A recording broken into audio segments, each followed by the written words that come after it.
Alright, so I saw this topic of Redman and Method Man versus Rae and Ghost being discussed on Twitter by Watson of PSA Hip Hop and some other folks who are pretty active on the hip hop Twitter sphere. So, when making a decision like this to determine which duo is better, ultimately personal preference is a big factor. It's who do you relate to more? But your decision is also going to be based on what type of lyricism do you value the most or look for in your favorite artist? For example, with Rae and Ghost, their strengths lie in their vivid imagery and storytelling.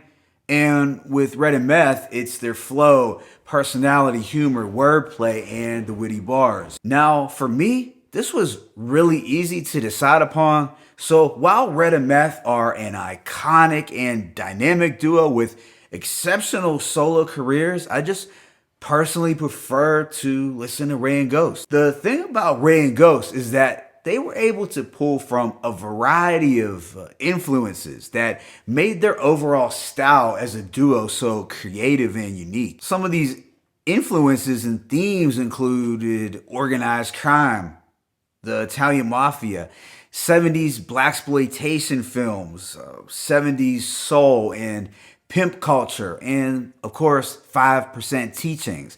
All of those themes combined, along with the kung fu excerpts that you would find in Wu-Tang albums overall, really set them apart from other crews and duos. Rae and Ghost were also known for their distinct slang, and I really want to highlight and emphasize how impactful this slang on albums like Only Built for Cuban Links and Iron Man was to New York street rap in the 90s and 2000s and even today. Also, their cinematic storytelling and criminology raps were, in my opinion, like the audio equivalent to movies like The Godfather, Superfly, Once Upon a Time in America, Goodfellas, and The Mac. Now, Red and Meth, on the other hand, had incredible chemistry from the jump when they first became a duo back in 1995 with their infectious single, How High. There was also their collaboration on the Tupac posse cut, Got My Mind Made Up, in 95, and in 1996,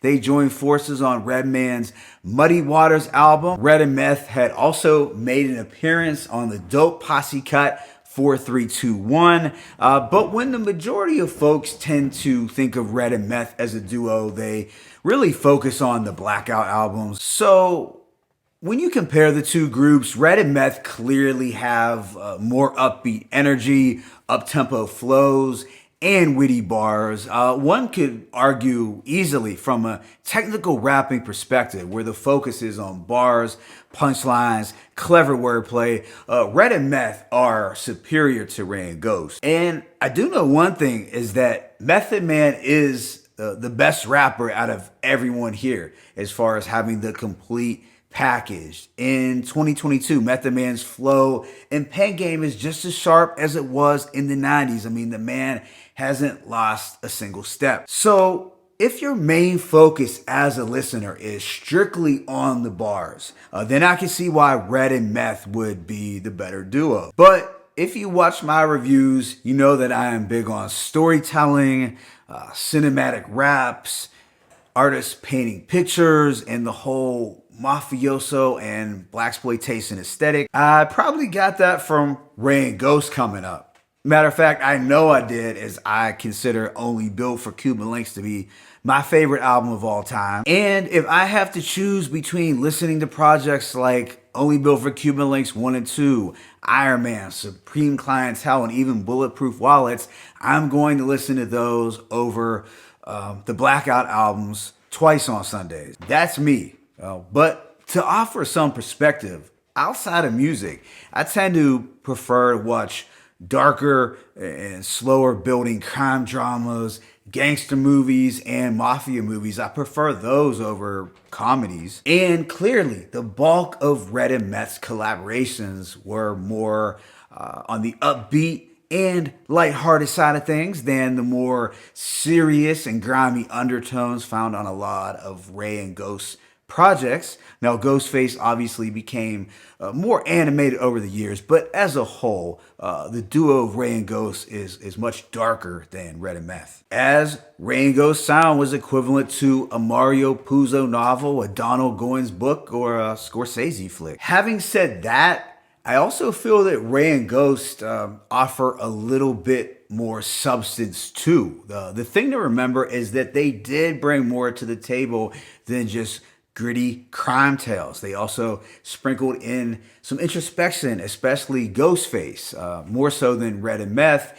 And Rae and Ghost embedded a good deal of 5% wisdom into their raps. Now, to be clear, I think Redman had an incredible 3-album run in the 90s, with There Is a Dark Side being my personal favorite Redman album, even though Muddy Waters is considered his magnum opus. Now, as far as Method Man, he was the original star of the Wu and could be viewed as the best lyricist out the clan next to, let's say, Jizza and Inspector Deck. But ultimately for me, I do view Rae and Ghost as the better duo, for the reasons that I mentioned. If you also look at the style of the underground scene and traditional hip hop since about 2010, it seems that Rae and Ghost's DNA is stamped throughout much of it. I mean, artists like Pusha T, Rock Marciano, Griselda, Rome Streets, and Ransom have all cited Rae and Ghost as major influences. So at the end of the day, my opinion is